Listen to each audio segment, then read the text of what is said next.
गुजरात के वडोदरा में भारी बाढ़ के चलते गणेश प्रतिमा बनाने वाले प्रतिमाकारों को काफी बड़ा नुकसान हुआ है। गुजरात के वडोदरा में भारी बारिश और बाढ़ ने सब कुछ बर्बाद कर दिया है। लोगों को हजारों करोड़ों रुपए का नुकसान हुआ है, जिसकी भरपाई होने में शायद सालों लग जाएंगे। गणेश उत्सव भी नजदीक है और ज्यादातर प्रतिमाकारों ने गणेश प्रतिमाओं को तैयार कर लिया था, लेकिन वर्कशॉप में भी पानी भर जाने से गणेश प्रतिमाएं काफी हद तक खराब हो गई हैं। उन गणेश प्रतिमाओं को फिर से रंग रोगान करने की कार्यवाही प्रतिमाकार कर रहे हैं। ज्यादातर प्रतिमाकारों की गणेश प्रतिमाएं बारिश से बिगड़ गई हैं, जिन्हें सुधारने का काम इन दिनों चल रहा है। गणेश उत्सव में आप देख रहे हो, पहले तो मैं बारिश की बात करूंगा, क्योंकि सारा गुजरात परेशान था, बड़ौदा कोई बाकी नहीं था। मूर्तिकार सब उसमें फंसे हुए थे।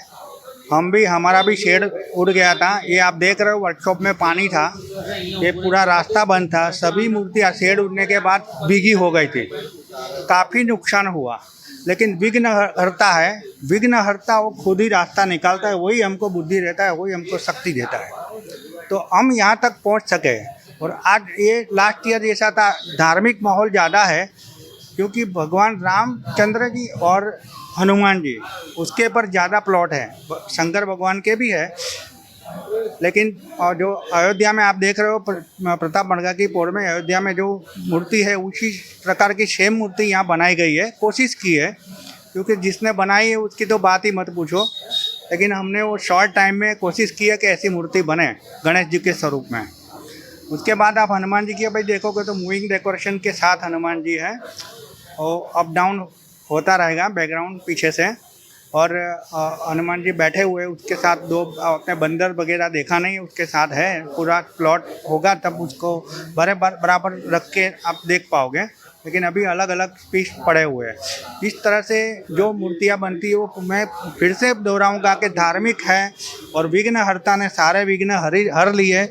हाल ही में हुए दशामा के विसर्जन में भक्तों को कई तरह की परेशानियों का सामना करना पड़ा था। छोटे छोटे और कम तालाब बनाए जाने से प्रतिमाओं का सही रूप से विसर्जन नहीं हुआ था और भक्तों की आस्था को ठेस पहुंची थी। ये नौबत गणेश विसर्जन में न आए, ऐसी मांग गणेश मंडल के अध्यक्ष जय ठाकुर ने की है। वडोदरा शहर को संस्कारी नगरी कहा जाता है, और संस्कारी नगरी इसीलिए कहा जाता है कि सारे उत्सवों की यहाँ पे बहुत ही जोरों शोरों से और बहुत ही श्रद्धापूर्वक यहाँ पे ये उत्सव मनाए जाते हैं, इसीलिए यहाँ को संस्कारी नगरी कहते हैं। हाँ, अपन सबने देखा है कि कुछ समय पहले ही जब दशा माता का विसर्जन हुआ, तब वो जो आर्टिफिशियल पॉन्ड्स जो बने हुए थे, कृत्रिम तालाब बने हुए थे, वो बहुत ही छोटे थे और मूर्तियाँ बहुत ही ज़्यादा विसर्जन हुई, जिसके कारण मूर्तियों का विसर्जन, माता जी का विसर्जन सही से हो नहीं पाया है। हाल की परिस्थिति के अंदर कॉरपोरेशन ने पहले से ही कुछ स्टेप्स लिए हुए हैं कि और ज़्यादा कृत्रिम तालाब बनाने के लिए उन्होंने प्रोसीजर अपना स्टार्ट कर दिया था, पर कहीं ना कहीं एक विकट परिस्थिति, ये जो इधर पूर आने की जो हुई है, वो उसके कारण उनका भी अभी पूरा स्ट्रक्चर जो काम करने का था बिगड़ गया है। पर हम लोग प्रशासन से, वडोदरा कॉरपोरेशन से हम अपील करते हैं कि जो कृत्रिम तालाब ने आप जो जहाँ जहाँ वायदा किया गया था, उन सारी जगहों पे कृत्रिम तालाब बनाइए, और बड़ी वो उसकी गहराई और लंबाई वो दोनों नाप के अच्छी तरीके से बनाइएगा, क्योंकि इस साल वडोदरा शहर के अंदर गणेशोत्सव, काफ़ी लोग सारे ये उत्सव के साथ जुड़े हैं। खूब सारी बड़ी बड़ी मूर्तियाँ यहाँ पे विराट स्वरूप की बनी हुई है। तो ऐसा ना हो कि जो दशा माता के अंदर आपने जो हालत जो भक्तों की करी थी, वही गणेश मंडलों की आप करो।